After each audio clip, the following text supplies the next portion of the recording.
एक बार एक राजा शिकार के उद्देश्य से अपने काफिले के साथ किसी जंगल से गुजर रहा था।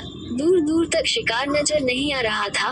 वे धीरे धीरे घनघोर जंगल में प्रवेश करते गए। अभी कुछ ही दूर गए थे कि उन्हें कुछ डाकुओं के छिपने की जगह दिखाई दी। जैसे ही वे उसके पास पहुंचे कि पास के पेड़ पर बैठा तोता बोल पड़ा, पकड़ो पकड़ो, एक राजा आ रहा है, इसके पास बहुत सारा सामान है, लूटो लूटो, जल्दी आओ जल्दी आओ।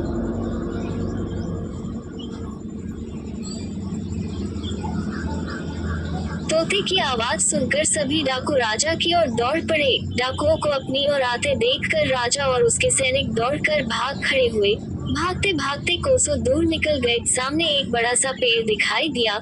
कुछ देर सुस्ताने के लिए उस पेड़ के पास चले गए।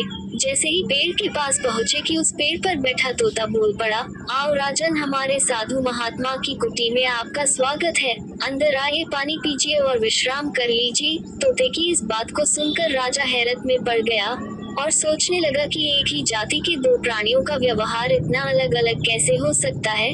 राजा को कुछ समझ नहीं आ रहा था। वो तोते की बात मानकर अंदर साधु की कुटिया की ओर चला गया।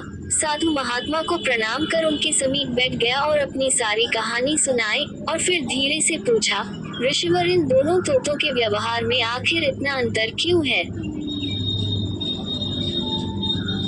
साधु महात्मा धैर्य से सारी बातें सुनी और बोले, ये कुछ नहीं राजन, बस संगति का असर है।